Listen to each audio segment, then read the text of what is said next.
Hey guys, हम लोग static GK की सीरीज़ को पढ़ रहे हैं जिसको मैंने स्टेट वाइज डिवाइड कर दिया। तो आज जो मैंने स्टेट लिया वो है छत्तीसगढ़। ठीक है, तो छत्तीसगढ़ को आज हम लोग पढ़ेंगे। देखिए, जो मध्य प्रदेश था, मध्य प्रदेश के 16 जिलों को अलग करके छत्तीसगढ़ राज्य बनाया जाता है। ठीक है, तो छत्तीसगढ़ राज्य का गठन 1 नवंबर 2000 को होता है, जो कि 26वां राज्य भारत का है। ठीक है, बनता है जब इसका गठन होता है। तो कब इसका गठन हुआ? 1 नवंबर 2000 को इसका गठन होता है और मध्य प्रदेश से अलग करके छत्तीसगढ़ राज्य बनाया गया। यहाँ के जो प्रेजेंट टाइम में जो चीफ मिनिस्टर है, जो मुख्यमंत्री हैं, भूपेश बघेल है। जो यहाँ के गवर्नर, जो राज्यपाल है, वो अनुसुईया उइके हैं। ठीक है, छत्तीसगढ़ जो है वो गोंडवाना लैंड भू संहिता का ही भाग है। ओके, चलिए, जो इसका इंपॉर्टेंट टॉपिक है, जितना भी स्टैटिक जीके का हम लोग सब पढ़ेंगे। देखिए, महानदी बेसिन, क्योंकि आपको पता है छत्तीसगढ़ की सबसे इंपॉर्टेंट नदी कौन सी है? महानदी। नदियों को तो अलग से पढ़ना ही पढ़ना है। तो महानदी बेसिन, जो जिसे हम लोग छत्तीसगढ़ का मैदान भी कहते हैं। ठीक है, तो आपको ये पता होना चाहिए छत्तीसगढ़ की जो प्रमुख नदी कौन सी है? महानदी ही है। ओके, देखिए, जो प्राकृतिक दशा के आधार पे देखा जाए तो छत्तीसगढ़ राज्य को 4 भौतिक भाग पे विभाजित किया गया है। तो 4 जो भौतिक भाग है, जैसे बघेल खंड का पठार जो कि उत्तरी भाग है, छत्तीसगढ़ का पठार, दंडकारण्य का पठार, ठीक है, दक्षिणी भाग है, और पाट प्रदेश जो उत्तर पूर्वी भाग है।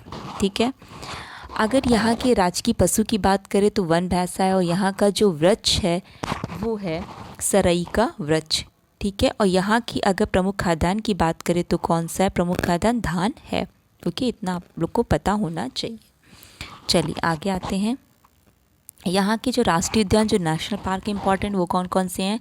संजय नेशनल पार्क है, कांगेर वैली नेशनल पार्क है, ठीक है, इंद्रावती नेशनल पार्क है, उडांटी सेंचुरी है, और Tamor Pingla wild life sanctuary है, Sita Nadi wild life sanctuary है, और बादलखोल वाइल्ड लाइफ सेंचुरी है। तो इतनी Sanjay national park, Kanger valley national park, Indravati national park, Udanti sanctuary, Tamor Pingla wild life sanctuary, Sita Nadi wild life sanctuary, और बादलखोल जो वाइल्ड लाइफ सेंचुरी है, वन्य जीव अभ्यारण्य, इतने इंपॉर्टेंट है यहाँ के। ठीक है, आगे आते हैं। लोक नृत्य मैंने टॉपिक लिया है, तो लोक नृत्य जो यहाँ के इंपॉर्टेंट है, गौड़ी कर्मा।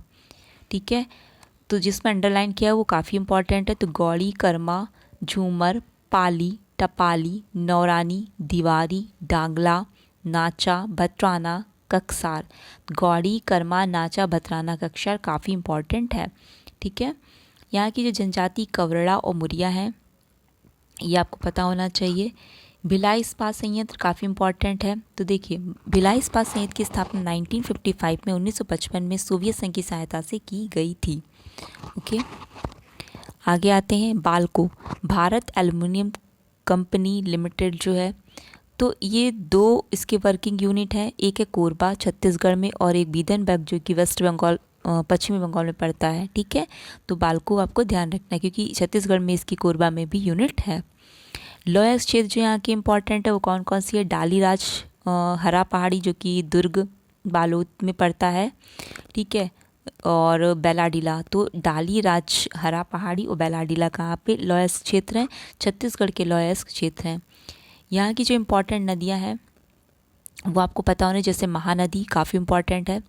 तो छत्तीसगढ़ के रायपुर ज़िले में सिहावा से निकलती है और कटक, फिर उसके बाद उड़ीसा में जाती है। कटक के निकट ही बड़ा डेल्टा बनाती है। इसकी जो सहायक नदियां हैं, शिवनाथ, मंड, हसदेव, डूब उत्तर से मिलती हैं, ओंग, जोग, तेलन दक्षिण से मिलती हैं। तो शिवनाथ, मंड, हसदेव, डूब, ओंग, जोग, तेलन इसकी सहायक नदियां हैं।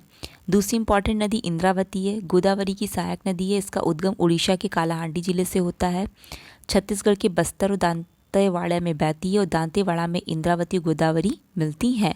ठीक है, गोदावरी की सहायक नदी है, तो दांतेवाड़ा में मतलब छत्तीसगढ़ पे वहीं पे मिलती हैं। फिर है सबारी नदी, ये भी गोदावरी की सहायक नदी है, उड़ीसा में इसका उद्गम है। उसके बाद छत्तीसगढ़ उड़ीसा में सीमा बनाते हुए आंध्र प्रदेश में गोदावरी से मिल जाती है जाके। ठीक है, तो महानदी तो इम्पॉर्टेंट है ही है। इंद्रावती, सबारी के बारे में भी आपको ध्यान रखना है, दोनों ही गोदावरी की सहायक नदियाँ हैं। ठीक है। और गोदावरी के बारे में हम लोग जो महाराष्ट्र का पढ़ेंगे तो उसमें डिटेल से पढ़ेंगे क्योंकि गोदावरी का उद्गम कहाँ महाराष्ट्र से हुआ है। यहाँ के इम्पॉर्टेंट जो मंदिर हैं, भोरमदेव जो कि शिव मंदिर है, उदंतेश्वरी मंदिर, ठीक है। भोरमदेव का जो मंदिर है नागवंशी शासक गोपाल देव ने बनवाया था, ठीक है। आगे आते हैं, हसदेव बांगो मिनी माता बांगो बांध जो है हसदेव नदी में बनाया गया है। इम्पॉर्टेंट इस वजह से मैंने इसको लिया है। तो हसदेव बांगो मिनी माता बांगो बांध के नाम से भी इसे जानते हैं, दोनों एक ही नाम है। तो हसदेव नदी पे बना है। गंगरेल बांध जिसे रविशंकर सागर जलाशय के नाम से भी जाना जाता है, महानदी में है। तो महानदी पे गंगरेल रविशंकर सागर जलाशय और हसदेव बांगो मिनी माता बांगो बांध हसदेव नदी पे है, ठीक है। यहाँ की जो प्रमुख गुफाएं कौन कौन सी है, कुटुमसर, कैलाश, जोगीमारा इम्पॉर्टेंट है, सरगुजा में पड़ता है, और रैनखोल। कुटुमसर, कैलाश, जोगीमारा और रैनखोल यहाँ की प्रमुख गुफाएं हैं, ठीक है। देखिए अभी मनरेगा के तहत रोज़गार देने के मामले पे छत्तीसगढ़ जो है वो शीर्ष पे रहा है। अगर भारत पे देखें तो मनरेगा के तहत रोज़गार देने के मामले में अगर पूछा जाए कौन सा राज्य शीर्ष पे रहा तो छत्तीसगढ़ शीर्ष पे, उसके बाद वेस्ट बंगाल था, ठीक है। पुलिस ने डिप्रेशन ग्रस्त कर्मियों के लिए स्पंदन अभियान शुरू किया है। यहाँ पे छत्तीसगढ़ में पुलिस ने डिप्रेशन ग्रस्त जो कर्मी है उनके लिए स्पंदन अभियान शुरू किया है, ठीक है। यहाँ पे राजीव गांधी किसान न्याय योजना चलाई गई। तो राजीव गांधी किसान न्याय योजना जो है वो छत्तीसगढ़ के किसानों को धान के समर्थन मूल्य के अंतर की राशि का फ़ायदा मुहैया कराएगी, ठीक है।